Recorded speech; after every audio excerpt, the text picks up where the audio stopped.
السلام علیکم، میں عمران خان زیز ٹی وی کے ساتھ. آج ہمارے ساتھ حمزہ خان، ہمارے ہر دل عزیز مہمان. حمزہ خان خوش آمدید. Thank you very much Imran بھائی، thank you for having me. Hamza Khan, ایک تو سیڈ دن ہے آج، کیونکہ آج شہادت کا دن ہے حضرت عمر فاروق رضی اللہ عنہ کا، اور اسلامی سال شروع ہوا. لیکن مبارکباد نہیں دے سکتے کیونکہ بہت انسانیت کی سب سے بڑی ٹریجڈیز ہوئیں ان دنوں میں، ان کی یاد آ جاتی ہے. تو اب یہ بتائیں کہ ایک تو کیونکہ اب مجھے پتا ہے کہ آپ سنی گھرانے سے تعلق رکھتے ہیں، تو کیا محرم سنیوں کو بھی منانا چاہیے؟ عمران بھائی، دیکھنا یہ ہوتا ہے کہ نبی پاک صلی اللہ علیہ وسلم کا کیا بیہیویئر تھا اور کیا بات وہ کرتے تھے اس بارے میں. ہم نبی پاک صلی اللہ علیہ وسلم کو کہتے ہیں پروفٹ، جو کہ لفظ پروفیسی سے نکلا ہے، جس کا مطلب یہ ہوتا ہے کہ یہ آنے والے وقت کے بارے میں چیزیں جانتا ہے یہ شخص. اور نبی پاک صلی اللہ علیہ وسلم نے اپنی زندگی کے اندر محرم کی رسپیکٹ کے بارے میں کئی دفعہ بات کی ہے، اور وہ خود بھی رسپیکٹ کرتے تھے اور ہم بھی انہی کی طرح محرم کی رسپیکٹ کرتے ہیں. اور اس بات کو ڈینائی نہیں کیا جا سکتا کہ محرم کے اندر مسلمانوں کا ایک بہت بڑا نقصان ہے، اور یہ بات کسی مسلمان کو بھولنی نہیں چاہیے. چنانچہ محرم ہمارے لیے بھی اسی طرح امپورٹنٹ ہے جس طرح کسی اور گروپ کے لیے امپورٹنٹ ہوگا. عمران بھائی، امام حسن اور امام حسین بالکل اس طرح ہمارے ہیں جس طرح کوئی اور گروپ ان کو کلیم کرتا ہے. میرے نبی صلی اللہ علیہ وسلم کے یہ دوتے ہیں، اور ان سے محبت کا حق میرے سے کوئی نہیں چھین سکتا. اور انہوں نے بہادری دین کے اوپر ایمان کی جو ہے وہ 100% کمپلیشن کی جو مثال قائم کی ہے، وہ دنیا چاہے بھی تو بھلا نہیں سکتی. اچھا، حسینیت اور یزیدیت کیا ہر دور میں ہوتی ہے؟ سر، اصل میں حسینیت اور یزیدیت جو ہے نا، وہ دراصل بیسک گڈ اور ایول کے کانسیپٹس ہیں، اور گڈ اور ایول کے کانسیپٹس انسانیت میں ہمیشہ سے ہیں اور ہمیشہ تک رہیں گے. اس کی وجہ یہ ہے عمران بھائی کہ اللہ نے انسان کو نیکی اور بدی کے مرکب سے جو ہے وہ بنایا. بدی بھی انسان کے اندر ڈالی ہے، نیکی بھی انسان کے اندر ڈالی ہے، چوائس انسان کے اوپر چھوڑ دی ہے. چنانچہ کوئی لوگ بدی کو چوز کریں گے، کوئی لوگ نیکی کو چوز کریں گے، اور کوئی لوگ مڈل میں ہوں گے. جب تک یہ معاملہ رہے گا تب تک گڈ اور ایول رہے گا، جب تک گڈ اور ایول رہے گا تب تک یزیدیت اور حسینیت رہے گی. اچھا خان صاحب، جو 9ویں اور 10ویں محرم کو ریچولز منائے جاتے ہیں، جس طریقے سے ہم بھی احترام کرتے ہیں، اور ایک اس کی ایک اپنا ایک ڈسپلن اور اپنی ایک احترام ہے اس منتھ کا اور اسپیشلی 10 دنوں کا، ان کے بارے میں آپ عوام کو کچھ؟ اچھا عمران بھائی، یہ نا ونس اگین یہ سینسٹیو بات ہے، تو میں کوشش کرتا ہوں کہ جو میری اپنی پرسنل انڈرسٹینڈنگ ہے اس بارے میں وہ جو ہے وہ بتا دوں. میری اپنی انڈرسٹینڈنگ یہ ہے عمران بھائی کہ ہمیں ان شہادتوں کو کبھی نہیں بھولنا چاہیے.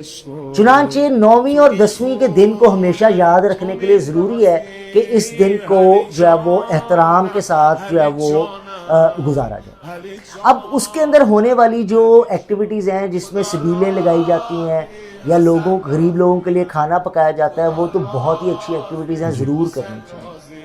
جہاں تک سوگ منانے کا معاملہ ہے عمران بھائی، میں پرسنلی نبی پاک صلی اللہ علیہ وسلم کے جو ہے وہ احکام پہ چلتا ہوں کہ نبی پاک صلی اللہ علیہ وسلم نے 3 دن کے سوگ کا جو ہے وہ حکم دیا. لیکن سر وہ نقصان کبھی کبھی اتنا زیادہ ہو جاتا ہے کہ وہ آپ کو بھولتا نہیں ہے. عمران بھائی، بات جو بھی ہو جائے، نبی اگر ایک فارمولہ دے کے گئے ہوئے ہیں نا، تو اس فارمولے کو سے ہٹنا کا ہمیں کوئی حق نہیں ہے. میں قطعی طور کے اوپر یہ کرٹیسزم نہیں ہے کسی گروپ کے اوپر. آپ کو جو چیز بہتر لگتی ہے آپ وہ چیز کریں. اللہ نے آپ کو یہ آزادی دی ہوئی ہے کہ آپ کو جو بہتر لگتا ہے آپ وہ کریں. اور نبی پاک کی حدیث بھی آپ کو پتہ ہے اس قسم کی ہیں کہ اگر تمہیں قرآن، حدیث اور امت کے اجماع سے جو ہے وہ جواب نہ مل رہا ہو تو تم وہ کام کر لو جو تمہارا دل بہتر سمجھتا ہے. یہ مفہوم میں نے بتایا، شام کے گورنر کو ایڈوائز کی تھی نبی پاک صلی اللہ علیہ وسلم نے بھیجتے وقت. تو چنانچہ ہر شخص کو حق حاصل ہے کہ وہ جس طرح مرضی جو ہے وہ ایکٹ کرے اور جس مرضی چیز کو تسلیم کرے اور اس پہ ایمان لائے. میں پرسنلی جو ہے وہ نبی پاک صلی اللہ علیہ وسلم کے فارمولے سے ہٹنے سے کتراتا ہوں. ہم بچپن میں محرم کے دنوں میں قبرستان جایا کرتے تھے، اسپیشلی 10 محرم کو. جو بھی ہمارے عزیز شہدار فوت ہو جاتے تھے، ان کی قبر پہ وہ دال وغیرہ ڈالنی، پتے ڈالنے، کھجور کے ان کی فاتحہ خوانی کرنی اور اس طرح. تو آپ کیونکہ ڈفرینٹ ایریاز کے اندر رہے ہیں، ڈفرینٹ ملکوں کے اندر رہے ہیں، تو کس طریقے سے محرم آپ کی نظروں میں آپ نے دیکھا کہ لوگ مناتے ہیں؟ عمران بھائی، ویسٹ کے ممالک میں محرم کا اس طرح جلوس نہیں نکلتے جس طرح مسلم ممالک میں نکلتے ہیں، جی مگر وہاں پہ بھی جو ہے وہ لوگ ہیں جو امام حسن اور امام حسین رضی اللہ عنہ سے علیہ السلام سے محبت کرتے ہیں اور ان کی سیکریفائس ان کے لیے امپورٹنٹ ہے، تو وہ اپنے اپنے طور پہ اس چیز کو مناتے ہیں، مگر زیادہ تر ہم نے یہی دیکھا ہے کہ لوگ ایک دوسرے کی دعوت کرتے ہیں جی اور چھوٹی چھوٹی محفلیں منعقد کرتے ہیں رادر دین کوئی بڑا اجماع کرنے کی۔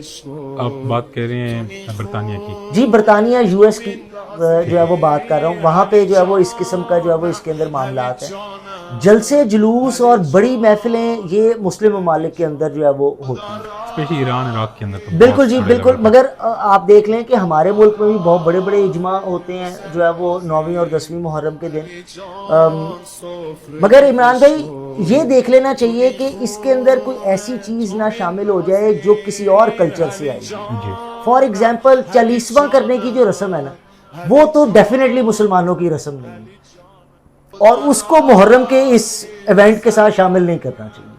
لیکن ہم عام طور پہ دیکھتے ہیں کہ لوگ چیلم ختم کرواتے ہیں اپنے عزیز و اقارب کا بھی، والدین کا بھی ساتھ۔ اچھا ایک اور چیز اس میں امپورٹنٹ کہ ہم ایک سارا سال کٹھے کام کرتے ہیں، ہمیں پتہ نہیں ہوتا کہ ساتھ والا شیعہ ہے، سنی ہے، کوئی اور فرقہ سے تعلق رکھتا ہے، لیکن محرم ہی کے اندر کیوں ہم ڈیوائڈ کر کے ایک دوسرے کو علیحدہ علیحدہ کر لیتے ہیں کہ تم شیعہ ہو، تم سنی ہو؟ میرے اوپینین میں بالکل ڈیوائڈ نہیں کرنا چاہیے۔ میرے اوپینین میں پوری قوم کو محرم ایک ہی طرح سے منانا چاہیے، مگر اب یہ منائیں گے کس طرح، یہ ڈیبیٹ تو علماء کے لیول کے اوپر ہو سکتی ہے۔ عمران بھائی میری تو اوقات نہیں کہ میں اس معاملے کے اندر جو ہے وہ علماء کو کوئی ایڈوائس دے سکوں، ہاں یہ میرا مشورہ لوگوں کو ضرور ہوگا، اسپیشلی ینگر آڈینس کو، کہ بھائی یقین کریں شیعہ اور سنی کے اندر تقریباً کوئی فرق نہیں ہے، یہ 19-20 سے بھی کم کا فرق ہے۔ اس فرق کی بنیاد کے اوپر اپنے آپ کو ایک دوسرے سے الگ نہیں کرنا چاہیے۔ الگ کرنے میں کمزوری ہے، جڑنے میں طاقت ہے۔ الگ کر لیں کمزور ہو جائیں، دیکھ لیں ایران کا معاملہ، اور جڑ جائیں تو طاقتور ہو جائیں۔ بلکہ ایران کا بھی بہت سارے مسلم ممالک یہی بلکہ بیان بھی آ چکے ہیں کہ یہ اہل تشیع کو زیادہ سپورٹ کرتے ہیں یا ان کے فرقے سے ہیں، تو اس وجہ سے ہم ان کو پسند نہیں کرتے جو اہل تشیع کے خلاف ہوتے تھے۔ تو ایٹ دا اینڈ کیا ملا؟ علیحدہ علیحدہ ہو عمران کے بھائی دیکھیں یورپ کے اندر تمام ممالک کے اندر کرسچینٹی ہے، جی اور کرسچینٹی کے مختلف فرقے ہیں جو یورپ کے مختلف ممالک میں پریکٹس کیے جاتے ہیں۔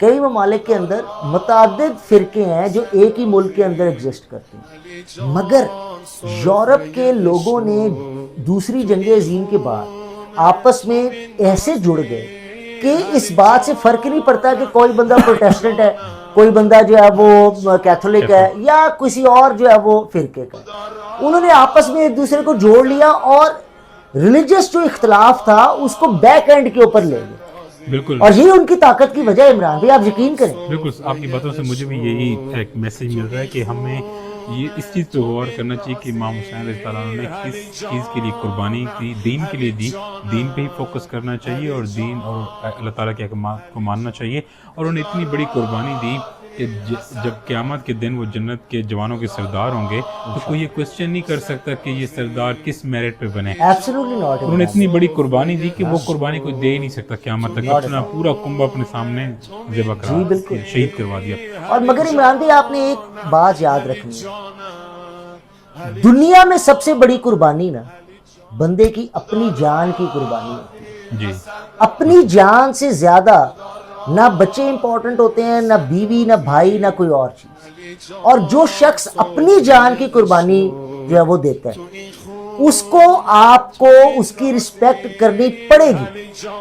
بالکل۔ چلیں ایک بہت ہی کیونکہ یہ سیریس ٹاپک ہے اور غم، یہ محرم شروع ہوتا ہے تو ایک غمگین اداس ماحول، ایک ہوا بھی ایک ایسی ہو جاتی ہے، فضا بھی ایسی ہو جاتی ہے۔ کیونکہ عمران بھائی ایسا ٹیریبل واقعہ جیسا کربلا کا واقعہ تھا شاید دنیا کی تاریخ میں بہت کم ایسے واقعات ہیں، اور اس واقعے کو قطعی نہیں بھلانا چاہیے۔ تو آپ اس واقعے پہ، کیونکہ وہی اگین بات، ہم ڈفرینٹ فرقوں میں بانٹنے کے قائل تو نہیں ہیں جب پسند نہیں کرتے، لیکن ڈفرینٹ فرقے ہیں، تو آپ ان کو اس محرم پہ کیا پیغام دیں گے کہ آپ کا پیغام سن کے وہ جو لوگ چنگاری ڈالتے ہیں، جو لوگ ان کو فائدہ اٹھاتے ہیں، جو تھوڑے بڑے ان کے ڈفرینس ہیں، ان کو فائدہ نہ اٹھانے دیں. ایک ہی پیغام ہے عوام کے لیے، گروپ بازی نہ کریں.